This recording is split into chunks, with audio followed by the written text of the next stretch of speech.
My parents are celebrities, but I only ever see them on television. They're always reporting from the front lines of wars.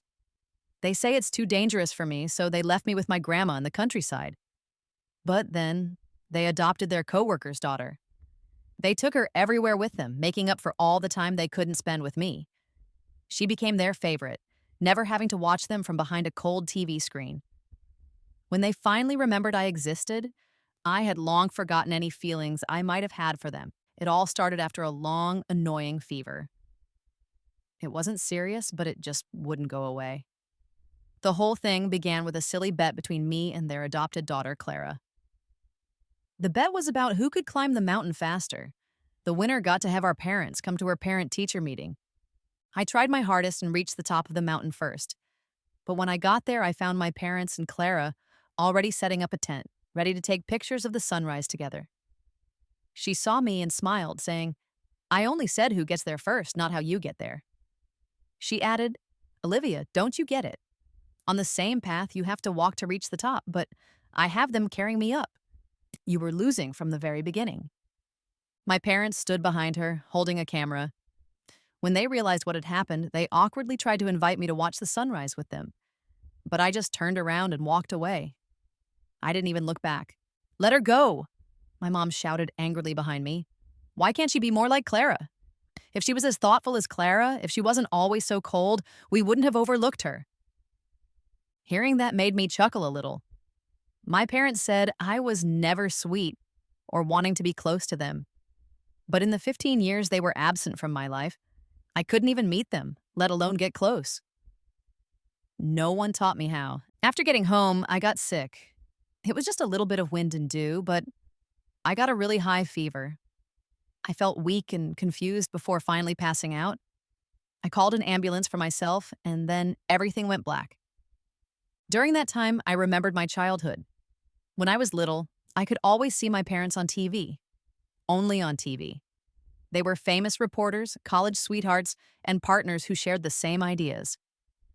After graduating, they ran around tirelessly to cover important news stories, often going abroad to war zones, living among refugees. Before leaving, they left a photo.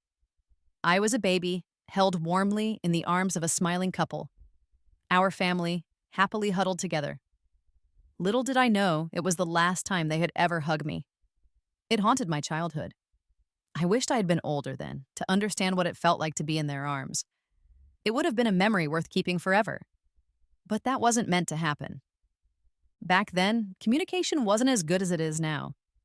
I stayed with my grandma in the countryside. She couldn't really use the old phone my parents left her. So every month, she'd walk miles to the town post office to check for letters. When I got older, she'd take me with her. Every time, I'd dress in my best clothes and have Grandma braid my hair nicely, wearing flowers. I thought if my parents could know me through letters, I must look my best. But I never received any letter. Until third grade, when a homework assignment from my teacher made me realize that letters only go one way. My parents wouldn't suddenly appear at the post office to hear me talk about how much I missed them. Thankfully, though there were no letters, there was still TV. My parents, who had been abroad for years, hadn't been home for Chinese New Year in ages. Sometimes they'd send someone to give appliances to Grandma's house. When a 45-inch color TV was delivered, neighbors gathered in awe. Grandma invited everyone in to watch together. Once the antenna was set up, the TV was turned on, landing on the evening news. The host spoke, then the screen switched to a couple holding microphones. My eyes lit up. Those were my parents, reporting from a war zone, briefly explaining the situation, urging the public to help the refugees. Seeing their aged faces compared to the photos, I couldn't help but walk towards the TV. "Dad, Mom," I called out loudly, hoping for a response. From then on, watching the news became a habit. They weren't on every day, but every time they were, I had sweet dreams at night. Eventually, I went to middle school in town. By then, cell phones were becoming popular. One day after school, I found an old, uncharged phone in Grandma's drawer. I charged it and found the contact with my parents' names. Feeling my heart pounding, I tried to call, but the call didn't go through. The phone bill had been unpaid for too long. Later, after saving up, I memorized their number every day. Finally, on my birthday, I gave the small shopkeeper $10 to use her phone and called the number. It rang for a long time. Just when I thought no one would pick up, that gentle male voice I often dreamed about came on. Dad! I excitedly called his name and told him, I'm your baby. But he was silent for a long time, almost like he didn't remember he had a baby back home. When he finally spoke, his voice was a bit rushed. He said, Baby, Daddy is busy with work. I'll call you later. Listen to Grandma while you're with her. Before I could reply, he hung up. I held my phone, warmed by my ear, feeling a bit lost. It was the first conversation I remembered having with my dad. Kids have sharp instincts. That day, I suddenly realized something. My parents didn't miss me the way I'd been missing them. After that, I still couldn't kick the habit of waiting for the news on TV, but I stopped getting excited. I used to dream that I was a girl loved by her parents, thinking they wanted to see me through the screen too. But now I understood. It seemed like they didn't love me. To them, I was probably just a distant memory, a stranger. Things changed in high school. I was buried in books, aiming to get into journalism in college. I lived on campus, so I couldn't watch the news every day. One day after class, I saw Grandma at the classroom door, leaning on her cane. She had even dressed up a bit. When she saw me, her voice overflowed with excitement. Baby, your mom and dad are back. Let's go meet them. My books tumbled to the ground, the world around me fading away. I was finally going to see them, not just on a cold screen. I could hug them, show them all the awards I'd earned over the years. Though I had no fancy talents, those awards for being top of my class were my pride. I wondered if they'd be proud of me. Grandma and I rushed to the station. While waiting, I fixed my hair countless times, wiped my face with wet wipes, and checked my reflection on the metal seat. I regretted not washing my hair first. I was nervous about their first impression, but argued with myself that they're my parents. They shouldn't judge. And my teenage brain, pride was budding. I thought if they could ignore me as a kid, I should be a bit aloof too. That would make us even. Grandma and I waited in vain, late into the night at the station. Dad's friend showed up. He said Dad called. They were in the capital and would only stay for a week. With work finishing, they wouldn't visit home. No point waiting, he said. I heard the words, my mind hazy, but this didn't surprise me. I felt a new disdain for them. Grandma was old, and even I knew to be there for her. Yet they repeatedly let her down. Maybe they weren't as wonderful as I thought. Maybe I was better than them. I returned home and came down with a fever. During my illness, an uncle visiting shared why they came back. The war zone they worked in was obliterated by shelling. The attacks were sudden, and reporters couldn't evacuate quickly. Many were injured. My parents stayed to capture the scene, delaying their own escape. Their closest friend, a photographer, died. Burdened with their friend's legacy, they refused to stop. After returning to regroup, they headed back to the front lines. Feeling guilty, they sent me and Grandma new phones and even called me, but we were strangers by then. The conversation quickly dried up. Before hanging up, Dad said to study hard, that they were waiting for me up front. My attention, though, was fixated on a little girl's voice through their phone, calling, Daddy! Yes, they adopted a colleague's daughter, Clara, just 5 months younger than me. Clara was very unfortunate. Her mom died young, and now her dad, too. My parents took her in, braving war's dangers. Later, perhaps out of love for Clara, they returned to ensure her safe, happy upbringing. They left journalism, found secure jobs, settled in a city, and poured all their savings into Clara's life. Meanwhile, their mother and daughter, left behind in the village, were forgotten. Gradually, my rosy image of them faded. I stopped longing for their love and scratched journalism off my plans. Grandma noticed and often comforted me, saying, No matter what, Grandma will always love you, so take care of yourself. When you love yourself, Grandma is happy. I threw myself into studies, hoping to make a better life for Grandma soon. But fate had other plans. In 11th grade, Grandma slipped in a puddle outside while buying groceries and fell. She told no one, continued living alone, and even promised over the phone to make my favorite pork ribs when I came home. But before the break, my parents returned to handle Grandma's funeral. They stood at the principal's office with a tan-skinned girl beside them. As soon as she saw me, she snorted and turned away, a confidence I couldn't understand. My parents, dressed nicely, just stood there and we had nothing to say.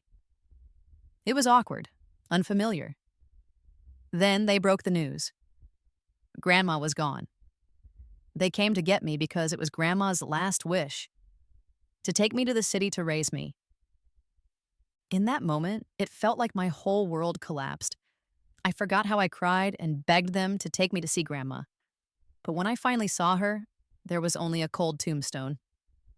They comforted me, saying without Grandma, I'd still have Mom and Dad. Their words were awkward and scripted. Clara, who they adopted, was making faces at me from behind.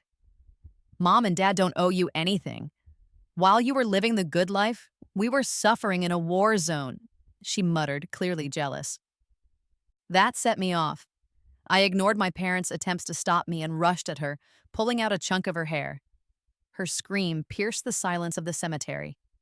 Then, a sharp slap rang out. The mother, usually praised as a lady, looked stunned at her own hand and then at my swollen cheek. She reached out to comfort me, but I turned away. Grandma's warm smile was in the photo behind me. I realized I was alone in this world. Even though I had found my parents, they had another daughter. They channeled all their guilt into her. They even hurt me for her. There's no point in hoping for their love anymore. From now on, I should love myself. In my dream, a kind and familiar voice said, "They didn't know any better. They lost their best kid, and they'll regret it." I couldn't help but flinch, a tear falling. When I woke up, I felt empty, like all the emotions I'd had, yearning for my parents, were gone. I was calmer than ever. When the nurse saw me awake, she was thrilled. "You're finally up. You've been out for 4 days," she said, and went to call my parents. She came back after a while, looking awkward. "Your mom was here earlier, but she's unavailable now. She'll come by later," she said. I knew why. Today was Clara's parent-teacher conference. Clara and I had been in a neck-and-neck battle over grades since junior year. In the last test, I finally took the first place she'd always held. Clara claimed it wouldn't matter, that Mom and Dad would still prioritize her meetings.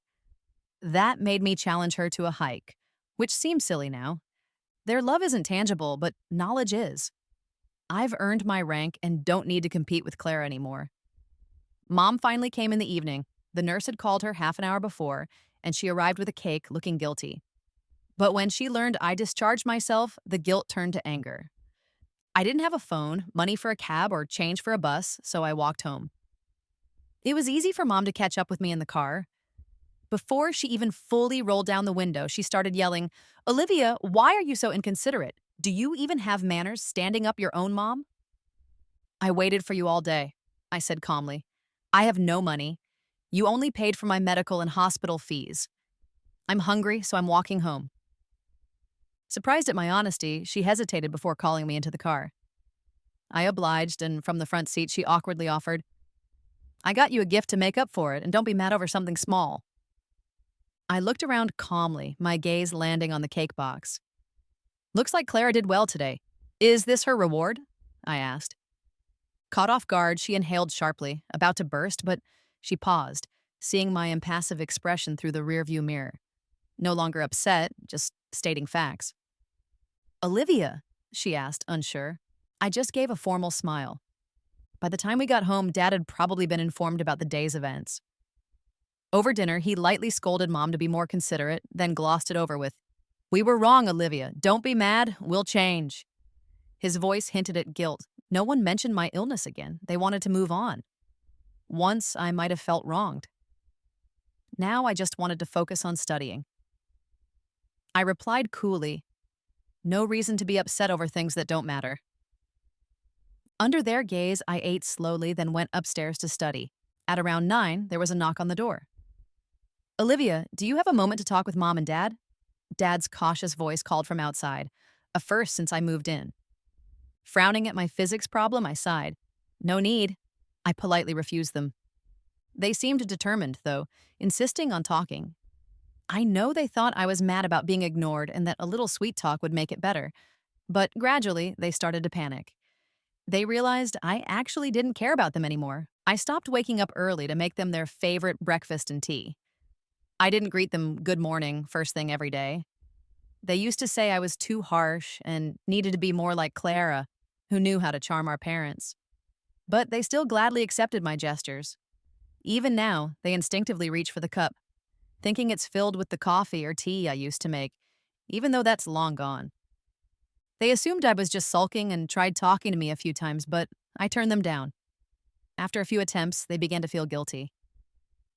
Dad, who never took anyone but Clara to school, surprisingly asked if I needed a ride. I accepted it because senior year is hectic and I didn't want to waste time taking the bus. Clara threw a fit when she saw I got to ride in the car, refusing to go to school. In the end, my parents split the duties, each taking one of us. Mom found it a hassle since her work wasn't on the way, and after a few trips with Clara, she started complaining to me. I didn't budge this time, pretending not to hear her. Over time, her looks at me became more and more dissatisfied, but I stopped caring what she thought long ago. Not having to please them, my life became peaceful and relaxed. One day, Clara refused Mom's ride, demanding Dad take her. She thought Mom's annoyance with me meant that if Dad stopped driving me, Mom wouldn't bother either, leaving me to walk. But Mom surprised us by just telling me to get in the car with a stern face. Clara was shocked, and so was I. On the way to school, Mom was distracted and accidentally rear-ended the car in front. When the big, tough-looking guy got out, she was visibly scared. She rarely drove other than to take us, and the accident rattled her. While she fumbled with her phone to call Dad, I got out, grabbed the phone, and calmly called the insurance, negotiating with the other driver. She watched the whole thing, often trying to say something but stopping. Fortunately, the driver was accommodating, unlike some folks back in our village. The incident ended without much trouble. Since then, Mom's gaze shifted from disapproval to something like admiration. That evening, she recounted the story at dinner. Dad, hearing it, was full of praise for my calmness. They didn't hold back on the compliments, piling food onto my plate and inquiring about school. I wasn't interested in answering, so I pushed the food aside, finished my meal, and left them at the table to study. My indifference didn't discourage them. If anything, it piqued their curiosity more. Discovering one good trait in me, they acted like they'd opened Pandora's box of intrigue. They used to think I was dull and uninteresting, but now saw depth. They learned I excelled in school, aimed high, and enjoyed helping classmates, holding a good reputation. I kept our home spotless, cooked well, and even dabbled in knitting and gardening, skills I picked up living with Grandma. Suddenly, what they thought was boring turned into maturity. They started observing me constantly, like now, when Mom noticed me with an old photo album, sounding surprised. It contained every news story they ever wrote, carefully cut out and preserved. With print media's decline, even they'd struggled to find copies of some pictures, but everything was here. "Olivia, did you collect all this for us?" she asked with a shaky voice, reaching to hug me. I dodged, not expecting that.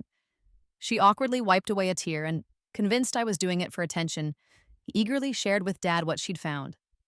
But she didn't know I was planning to throw it away. 3 days later, they found it at the junk stand by our building. When Mom confronted me, I calmly said, "I was going to toss it in the trash, but it was picked up. I'll throw it farther next time." That set off an argument that ended with Dad stopping Mom from hitting me. As he ushered her out, he glanced back at me. I ignored him and got back to my vocabulary drill. Whatever they discussed after that, they paid more attention to me. It didn't sit well with Clara, who acted out, trying to pull the spotlight back. It didn't work well. Her grades started slipping. She was smart, but always needed their coaxing to stay on track. With her focus shot, she was falling behind fast. Finally, with just 3 months left until the college entrance exams, her parents noticed her slipping. That day, Clara was crying when they picked her up from school. Her homeroom teacher had called her mom in for a chat, warning about Clara's current situation. For Clara's mom, who was used to hearing only praise, this was the first time she felt publicly humiliated, so she couldn't help but say a few harsh words. But it was an involuntary comment about why Clara couldn't be more like Olivia that really set Clara off. She cried nonstop. Seeing her like that, her mom panicked and just brought her home. When we got back, Clara stormed into my room and started trashing my things. By the time I walked in, it was complete chaos. Seeing me, her anger flared up again. "Get out! You're the outsider here!"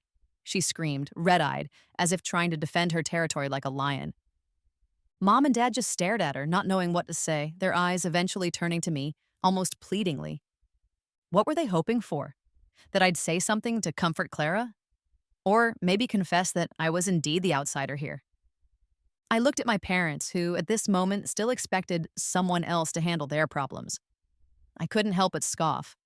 These were the people who left their aging mother and young daughter behind to chase dreams.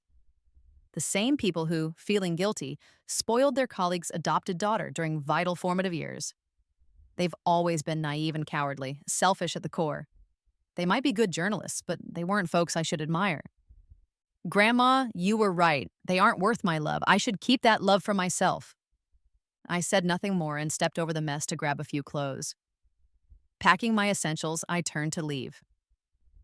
Olivia, where are you going? Mom called after me. I'm moving to the dorms, I said without looking back.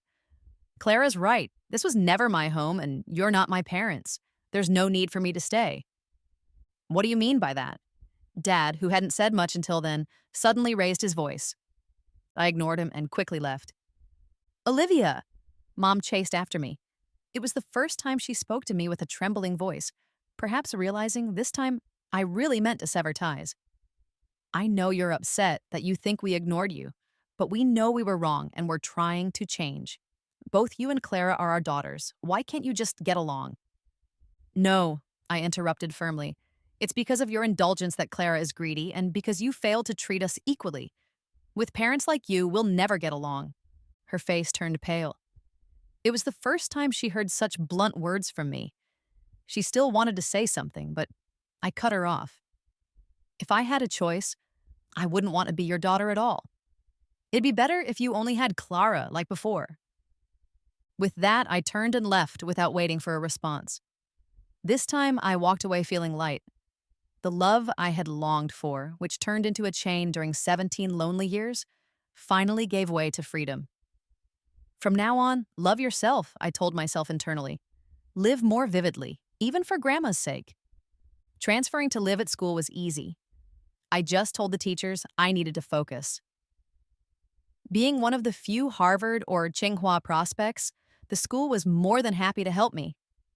My homeroom teacher even offered her own dorm. Without having to face the family drama daily, I focused more intently on my studies, gaining more confidence as exams approached. Clara, on the other hand, didn't bounce back. In fact, she got gloomier after I left. One day, she stopped me outside the dorm. Her eyes were red. You won, she said, almost choking on tears. Parents talk about you all the time and blame me for driving you away. Are you happy now? I was the one who stuck with them abroad, suffered with them, not you. What gives you the right to take their love?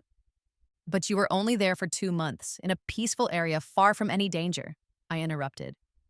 You only remember your fear, but forget they gave up everything, even their jobs for you. You focus on only yourself and ignore other sacrifices. In a way, you all really fit together. You don't understand, Clara shouted at me. My mom died early. My dad left me with relatives to go to war zones. For years, I was passed around, looked down on. Finally, I had a home, people who cared, and you ruined everything.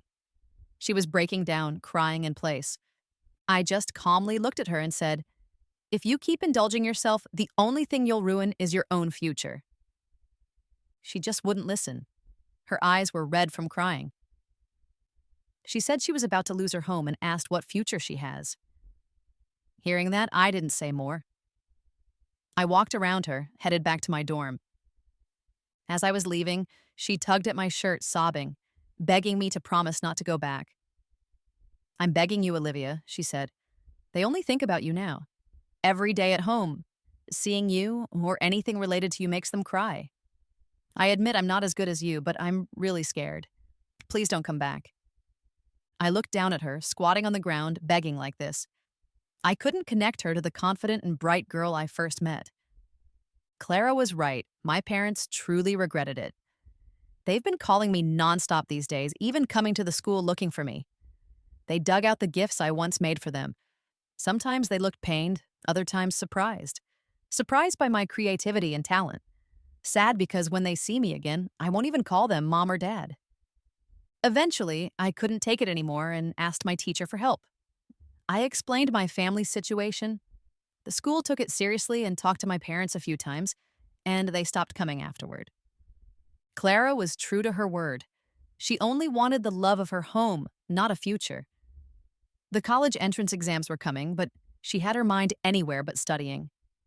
All she thought about was how to make her presence known to her parents. Even her teachers had given up, and her parents were ready to have her repeat the year, but Clara didn't care. Her rebellion paid off.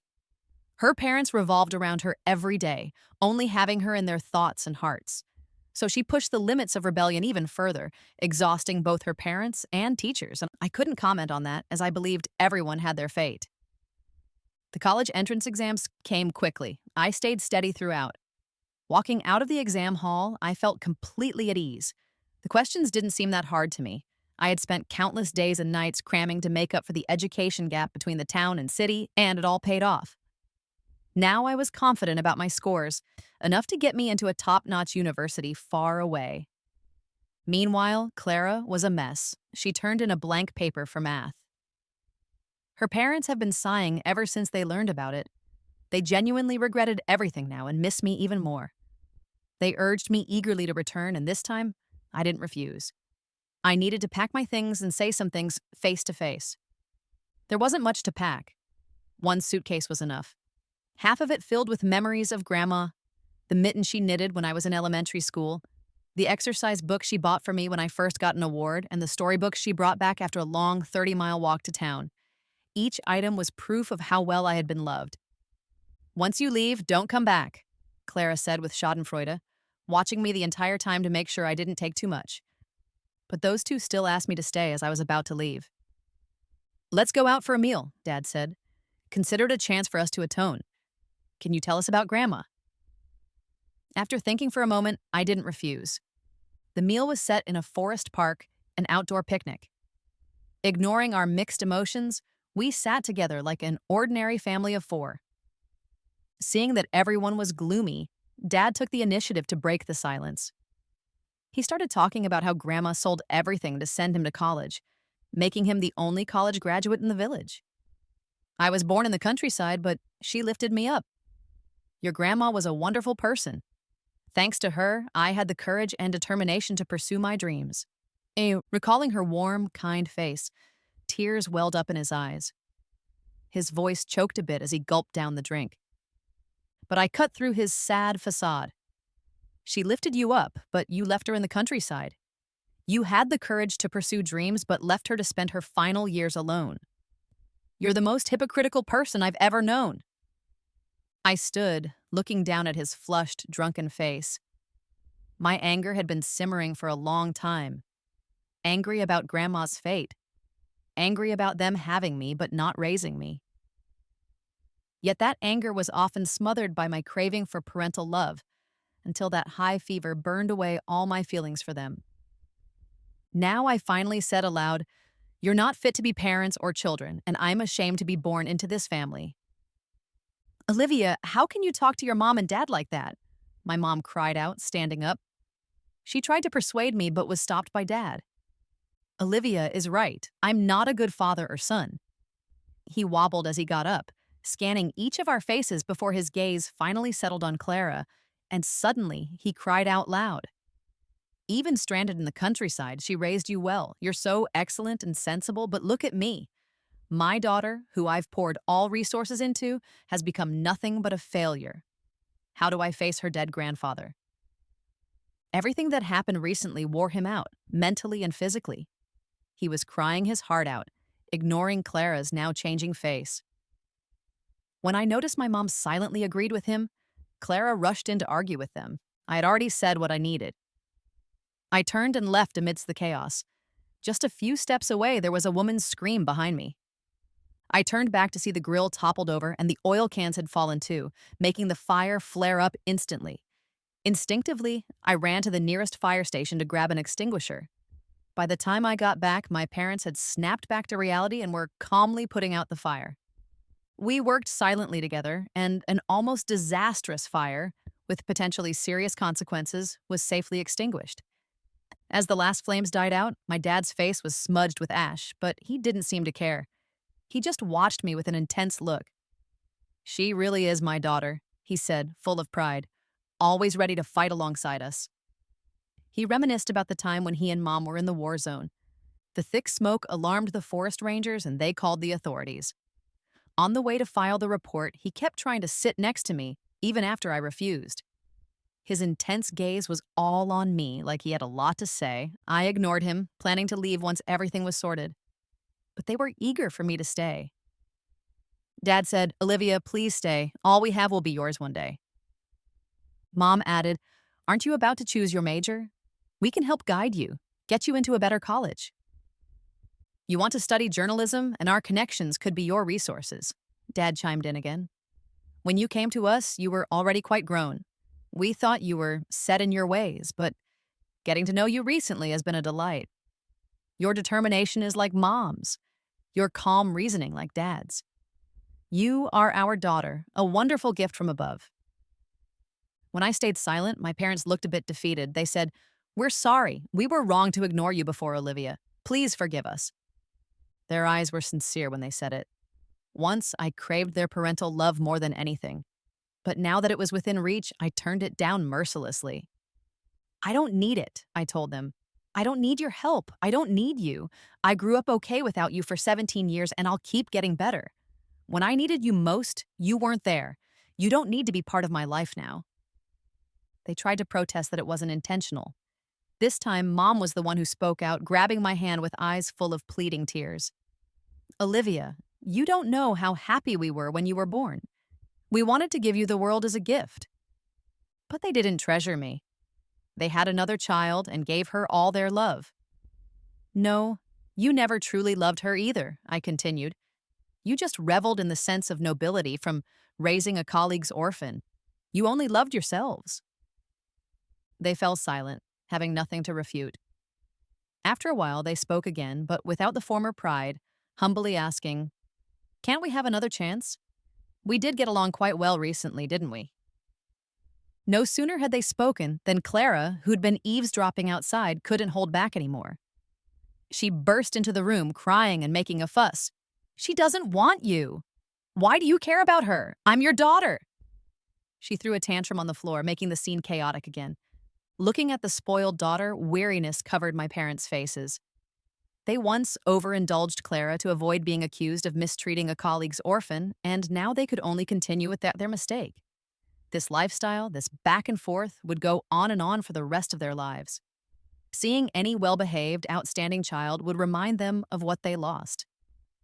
I went to a faraway college and cut off all contact after I registered. Maybe they still had hope for Clara, so they started focusing on her continuing education. Mom even quit her job to help her, placing all their bets on Clara's potential. Clara promised she'd get good grades this time and not let them down, yet a year later, her results were still disappointing. She scored a mere 230, not even good enough for the local community college. When Mom went to the school to find out what happened, she learned Clara had started dating a classmate. Retaking the year was tedious and stressful, and with additional emotional burdens, she plunged into the relationship like a moth to a flame at the first sign of affection. Having failed again, her parents didn't even blame her. They just had her prepare for another attempt. One night, Mom texted me from a new number, pouring out her regrets and sorrows. She lamented not cherishing me and not properly guiding Clara. Now she'd even lost her job, and life had become a mess. During sleepless nights, she missed me, the daughter who once filled their lives with pride. I laughed. They preferred Clara's brattiness back then. Now that it was backfiring, they missed my maturity and understanding. People like them, I would never trust their claims of love. Walking away is the smartest choice. Later, Clara ran away after retaking classes for the third time, moving in with her boyfriend. This time, my parents didn't even report her missing. They just carried on as if nothing happened. A year later, Clara returned more erratic than before. She clung to home like a ticking time bomb, tormenting my parents day by day. She forbade them from mentioning me. If they did, she'd erupt into a fit. The more she did this, the more they missed me. Eventually, one day, Lucy discovered the letters Mom wrote me. In a fit of rage, she pushed them down the stairs. Dad became brain dead from the head injury. Mom recovered soon after, but chose to put Clara in jail. Later, I went on to graduate school, thriving academically. I heard from my parents again when Mom reached out. She said there was something they hadn't given me. Initially, I didn't want it, but I decided to go back. Seeing her now, I hardly recognized the once glamorous mother. She'd aged rapidly, hair graying, her posture hunched. Her eyes lit up when she saw me, trying to reach for my hand, which I evaded. Ignoring her sudden disappointment, I asked what she had for me. She handed me a vaguely familiar certificate. That was the award certificate from a writing contest I entered during my senior year of high school. It got mailed back to me alongside the original essay during my freshman year of college. Big, bold letters on the title read, "My Father, My Mother." Back then, I was writing about the parents I imagined, the ones who truly loved me. My mom was smart and gentle. My dad was forgiving and kind. We had a happy family. She held the essay she'd likely read countless times, tears streaming down her face. "Olivia, I know how to be a good mom now. Can you give me another chance? This time, I'll truly love you, and only you." "That's not necessary," I said. "I once hoped they could love me, but now I don't need it. I'm independent. I can survive on my own, know how to make money, and how to take care of myself during the lonely times. That's how I've always lived. I won't be thankful to them." The sound of the door opening interrupted us and then walked in a familiar figure. It was Clara, after being released from prison. She still lived with our mom. She has no diploma, a prison record, and can't find a job. She lives off our mother at home all day. When she saw me, she paused for a moment, then looked away, turning her gaze to Mom with a harsh tone. "Old witch, hurry up and cook. Do you want to starve me?" My mom didn't respond to her, just looked at me with a pleading face, hoping I'd stay and talk. But I gently pulled my hand away, not accepting her plea. Everyone's fate is their own choice. They chose to let their lives become this chaotic mess, stuck in the past with regret. But not me. I'll keep looking forward.